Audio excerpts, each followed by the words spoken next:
Tonight, somewhere in your backyard, a bird is asleep with one eye open. Half of its brain has gone dark and quiet. The other half is wide awake, watching.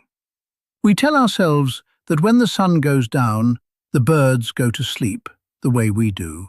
Curtains drawn, lights off. But that's not what happens out there, not even close. And once you know what your birds are really doing after dark, you might find it a little harder to fall asleep yourself. Let's start with that open eye. Birds have a trick we don't. They can put just half of their brain to sleep at a time. Scientists call it unihemispheric sleep. One hemisphere rests while the other stays alert, keeping a single eye open and pointed at the darkness.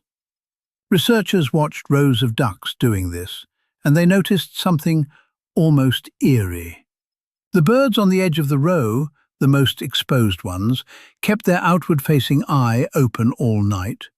The ones in the safe middle slept with both eyes closed. Your birds aren't just resting, they're standing guard over themselves.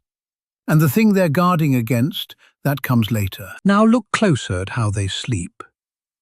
A bird on a thin branch, in the wind, head tucked into its own feathers, and it doesn't fall. Not once, all night. How? When a bird settles its weight down onto a perch, tendons in its legs pull tight automatically and lock its toes around the branch. It takes no effort at all. A sleeping bird actually grips harder, not softer. It would have to consciously decide to let go. So your birds sleep clenched to the world, locked in place, swaying in the dark. And they never even think about it. But staying on the branch isn't the hard part of the night. Staying alive through the cold is. Here's where it gets strange. A small bird loses heat fast. On a freezing night, just keeping its body warm could burn through everything it ate that day, and then some. So some birds do something that sounds almost impossible. They power themselves down. A hummingbird, on a cold night, can drop its body temperature by 30–40 degrees. Its heart rate falls from over 1,000 beats a minute to a few dozen. Its breathing nearly stops.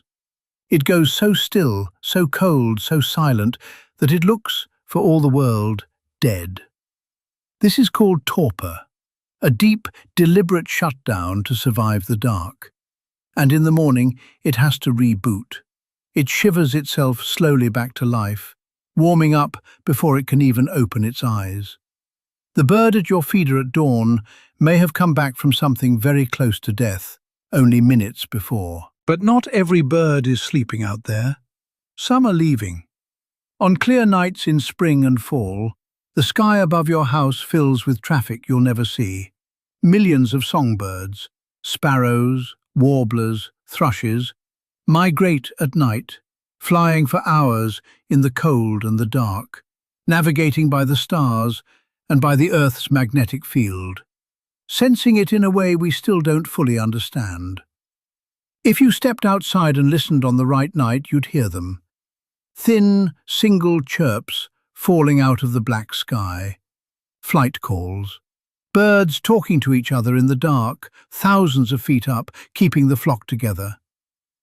The yard goes quiet, but the sky overhead is moving.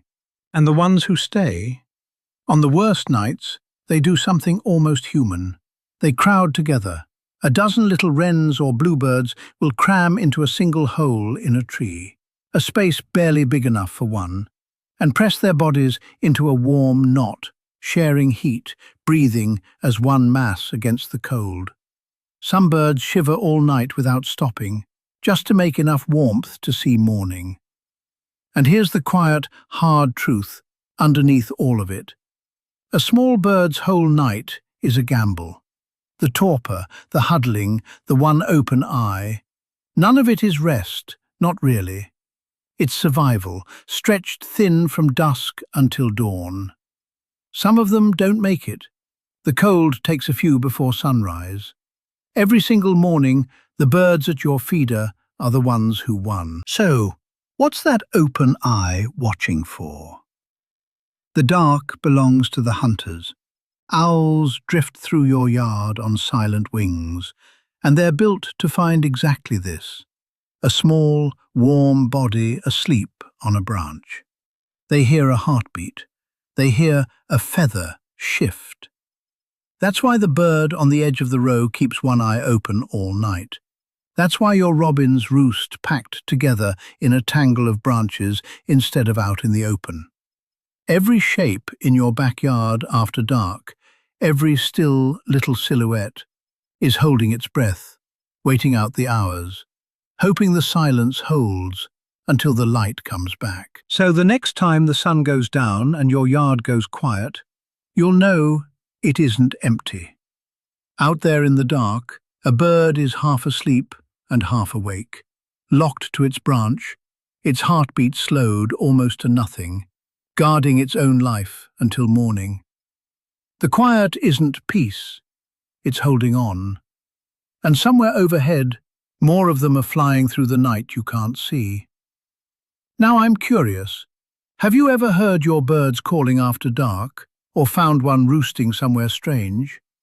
Tell me in the comments, I read them, and these are the stories I love.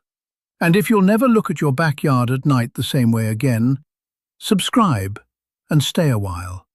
There's so much more happening out there than we ever notice.